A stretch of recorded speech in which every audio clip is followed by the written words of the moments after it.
మా నాన్నగారు ఒక పళ్ళ వ్యాపారి. మీరు చూస్తుంటారు రోడ్డు మీద పళ్ళు అమ్ముతూ ఉంటారు.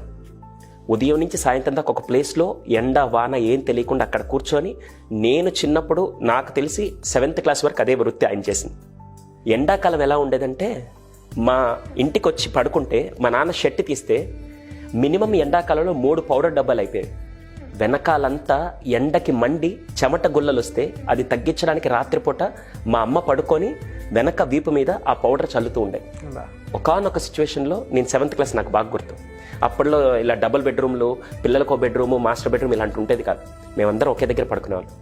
7th క్లాస్లో మా నాన్నగారు ఒకరోజు ఎండాకాలం వచ్చి అలాగే పడుకొని మా అమ్మ పౌడర్ చల్లుతుంటే, ఎందుకు ఎండాకాలంలో కొద్దిగా పడుకోవచ్చు కదా, ఎందుకు ఈ టైంలో మధ్యాహ్నం పూట ఎందుకు చేస్తున్నావు అంటే, బలిదానివే, మేలో మళ్ళీ ఫీజులు కట్టాలి కదా, పిల్లల్ని ఎవరు చదివిస్తారు, నేనే కదా చూసుకోవాల్సింది.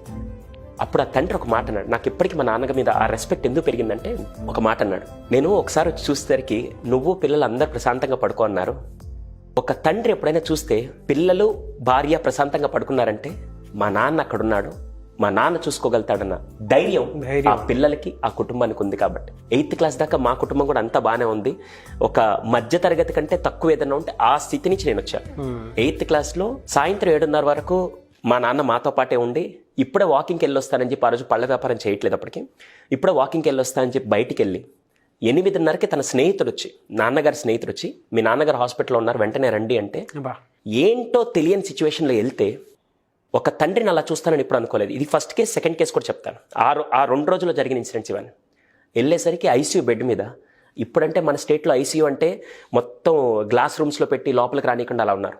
కానీ ఆ రోజుల్లో ఐసీయూ అంటే రేకుల షెడ్డులో, ఏసీ కాదు కదా, చెమటలు కక్కే అలాంటి ప్లేస్లో, ఐసీయూ అనే ప్లేస్లో అక్కడ పడుకోబెట్టి ఆక్సిజన్ ఇలా పెడితే మేము లోపలికి వెళ్ళాం.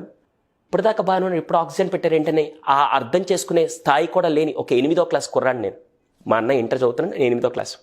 వెళ్ళిన తర్వాత మా నాన్న ఊపిరి ఆడట్లేదు. వెళ్ళంగానే ఆ టైంలో నర్సులు అంత బాగా చదువుకున్నారు లేదు నాకు తెలియదు, కానీ మా నాన్న ఊపిరి ఆడట్లేదని చెప్తే ఆ నర్సు వచ్చి ఒక్కసారిగా ఆక్సిజన్ వెళ్తేగానే within 5 seconds he lost his breath. First incident నేను చూసింది ఏదైనా ఉంటే మా నాన్నగారి ప్రాణం పోవడం నేను చూశాను. అయిపోయింది, తీసుకొచ్చారు. ఆ రోజు అక్కడ కూర్చొని మా నాన్నగారి లాస్ట్ బాడీ దగ్గర కూర్చొని ఒక్కసారి లేనన్న నీతో మాట్లాడాలని ఏడ్చి నేడుపు ఇప్పటికీ నాకు గుర్తు. ఆ రోజు ఇంకేం నాకు కనపడట్లేదు, అంతా అయిపోయింది. మా నాన్నగారి తరపున బంధువులు అంతమంది లేరు. మా అమ్మగారి బంధువులు, మా మామయ్య కానీ, మా తాత కానీ, వీళ్ళందరూ ఉన్నారు కాబట్టి ఈరోజు ఈ స్థాయిలో ఉన్నాను. వాళ్ళందరూ కాపాడారు. అంతా అయిపోయిన తర్వాత ఎత్తుబడి చేస్తారు.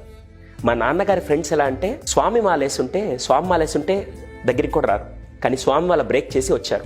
అంత గొప్ప స్నేహాన్ని మా నాన్న సంపాదించారు ఆ రోజుల్లో.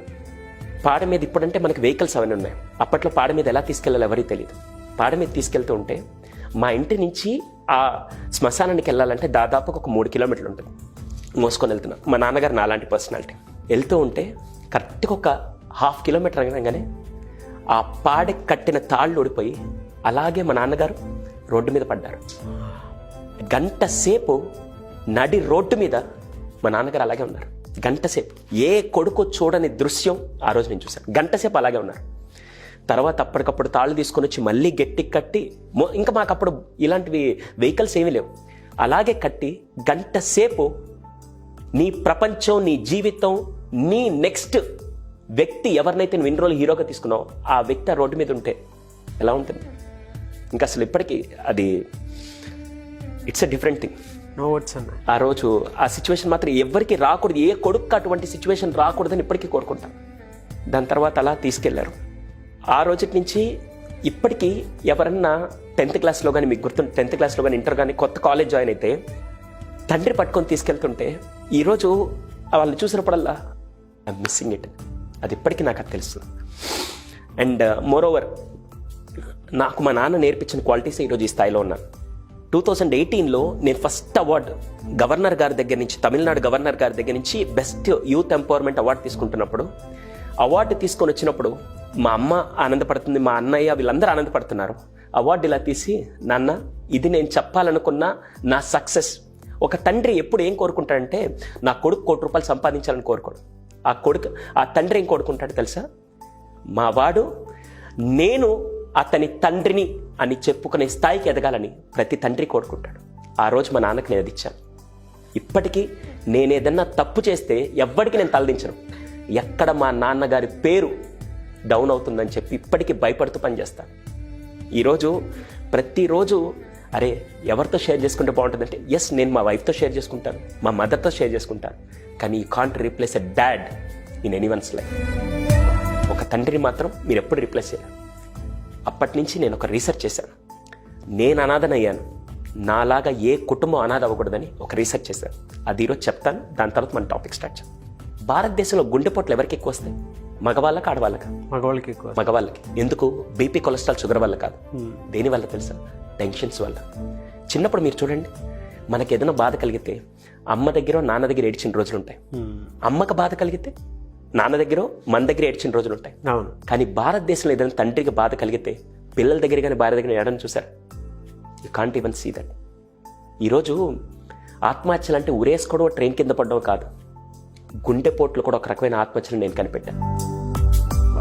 ఒక కొడుకు కూతురు వాళ్ళకి టాపర్స్ అయ్యి సర్టిఫికెట్లు తీసుకొని వచ్చి ఈరోజు నాకు బ్యాంక్ ఆఫర్ ఇంత వచ్చింది, నాకు ప్యాకేజ్ ఇంత వచ్చిందని చూపిస్తే అది కాదు నిజమైన గ్రేట్నెస్.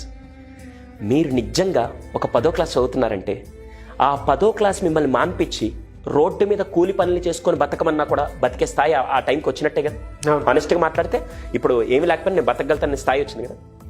ఆ రోజు మీ తండ్రి దగ్గర కూర్చొని, నాన్న ఇప్పటిదాకా మీకు ఆనందం వస్తే ఎవరితో పంచుకున్నా నాకు తెలియదు, బాధ వస్తే ఎవరితో పంచుకున్నా తెలియదు, ఇప్పుడు నేను కొడుకుగా కూతురుగా నేను ఎదిగాను, ఈసారి మీకు ఏదైనా కష్టం కలిగితే నాతో పంచుకోండి అని ఒక్క కొడుకో కూతురు ఎప్పుడైతే భరోసా ఇస్తుందో ఖచ్చితంగా ఏ కుటుంబంలో గుండెపోట్లు రావని నేను చెప్తాను. 100% అండి. అర్థమైంది? మీరు అలా చెప్తుంటే మా నాన్న గుర్తొచ్చేసారు నాకు. నేను ఇప్పటికీ కంట్రోల్ చేసుకున్నాను, కానీ లేకుంటే ఈ టిష్యూస్ కూడా సరిపో. నాకు ఇప్పటికీ అది ఒక రిగ్రెట్ అండి. I've done so many videos. ఆ రోజు ఏం ఫీల్ అయ్యారో నాకు ఇక్కడ కూర్చుంటే ఇలా అంటే నేను మామూలుగా మిమ్మల్ని చూస్తే నాకు అలా అనిపిస్తుంది అంటే ఆ రోజు మీ గుండె ఎంత ఏడ్చుంటుందో నేను ఐ కెన్ సెన్స్ ఇట్. కానీ ఇక్కడ ఆ తండ్రి గొప్పతనం ఎప్పుడు తెలిసిందండి? తండ్రి ఎప్పుడు డైరెక్ట్గా ఏమి నేర్పాడండి. చాలా విషయాలు చెప్తాను. చాలామంది అంటారు మా నాన్న ఇది నేర్పించాడు అంటే ఆయన మాటల ద్వారా మీరు నేర్చుకున్నది కాదు, ఆయన ఏం చేస్తున్నాడో చూసి మీరు ఇన్స్పైర్ అవ్వచ్చు. గుణం, ద క్యారెక్టర్, ద వాల్యూస్. మా నాన్నగారు పళ్ళ వ్యాపారం చేశాడు, రోజుకి 200 సంపాదించిన గగనం. ఆ 200తో కుటుంబం నడపడమే చాలా కష్టం. కానీ మా నాన్న ఏం చేశాడు తెలుసా? మా బస్ స్టాప్ దగ్గర బండి పెట్టుకొని ఉండాలి. ఆ బస్ స్టాప్కి వెళ్ళాలన్నది మా నాన్నకు బాగా తెలుసు.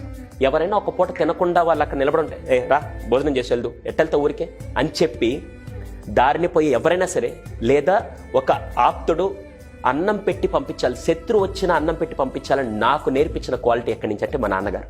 ఆయన నాకు డైరెక్ట్గా చెప్పాల, కానీ ఆయన బెస్ట్ క్వాలిటీ నేను అబ్జర్వ్ చేశాను. సబ్ కాన్షియస్లోనూ నరాల్లో ఇంకిపోయి ఉంటుంది అన్నది. వాళ్ళు చేసే ఏ చిన్న మూమెంట్ అయినా సరే మనల్ని కొంచెం మన ఏజ్ పెరిగే కొద్దీ ఇన్స్పైర్ చేస్తాయి. తెలియకుండా నా క్వాలిటీని మనం డెవలప్ చేసుకుంటాం. ఆ క్వాలిటీయే మనల్ని నడిపిస్తుంది. ఎగ్జాక్ట్లీ. కానీ ఈ రోజుల్లో చాలా దౌర్భాగ్యం, సారీ ఇలా మాట్లాడలేదు, మా నాన్నగారు నాకేం ఆస్తి ఇవ్వలేదండి. ఎంత దౌర్భాగ్యమైన స్థితి అది. అసలు ఈ రోజు మన ఇద్దరం ఇలా ఉన్న ప్రపంచంలో ఇంతమంది ఉన్నాం అంటే కారణం ఫస్ట్ హీరో నాన్నే లేకుంటే మన బతికెక్కడ ఉండేది? ఒక్కసారి నాన్నని తీసి మీ జీవితాలు ఊహించుకోండి. ఇక్కడ చూసే వాళ్ళందరికీ అదే క్వశ్చన్ చెప్తాను. చాలా సెషన్స్కి వెళ్ళినప్పుడు పిల్లలకి చెప్తాను, నాన్నని టేక్ ఇట్ ఫర్ గ్రాంటెడ్. నాన్న ఏదన్నా వస్తువు అడిగితే కొనియడానికో, నాన్న ఏదన్నా కావాలంటే అవసరం తీర్చడానికి మెషిన్ లాగా ఆలోచిస్తున్నారు చూసారా? అంతకంటే దౌర్భాగ్యమైన స్థితి లేదు. అది ఎవరికి తెలుస్తుంది తెలుసా? నాలాంటి దౌర్భాగ్యాలకే తెలుస్తుంది. ఆ బాధ ఎప్పుడు తెలుస్తుంది తెలుసా? ఒక్కరోజు మీ నాన్నగారు లేని జీవితాన్ని ఒకసారి ఊహించుకొని చూడండి. మీరు ఇందాక మాట్లాడుతూ స్టార్టింగ్లో అన్నారే, వెనక్కి తిరిగి చూసుకుంటే ఆ నాన్న అనే రెప్లికా లేకపోతే మనం ఉండేవాళ్ళం కాదు. అవును. ఎన్ని నిద్రలేని రాత్రులు నిస్వార్థంగా గడిపితే ఒక తండ్రి ఈరోజు మనం ఇక్కడ ఉన్నాం. ఒక తండ్రి కనుక ఇప్పటికీ వాళ్ళు ఎట్టబోతే నాకెందుకు, నాకు కావాల్సిన విధంగా నా లైఫ్ నేను గడుపుతాను, నా లైఫ్ లగ్జరియస్ కారు కొనుక్కుంటానని చెప్పి అనుకోడు. ఇప్పటికీ తను ఎప్పుడో కన్నా బండిని తుడుచుకుంటూ వాడుతుంటే పిల్లలు హేళన చేస్తాడు, ఎందుకు నాన్న ఇంకా ఆ బండిని వాడుతున్నావు అంటే, ఆయన బండి కొనలేక కాదు, ఆ బండి కొనే పొజిషన్లో నీకేదైనా మంచి భవిష్యత్తు ఇస్తే బాగుంటుందని చెప్పి తను నిస్వార్థంగా నీ కోసం స్వార్థంగా పనిచేసే వ్యక్తి ఒక తండ్రి. ఎప్పుడు కూడా తండ్రిని మెషిన్ లాగా చూడడం మాత్రం ఈ జనరేషన్ ఫస్ట్ తగ్గించుకోవాలి. Sorry to say this.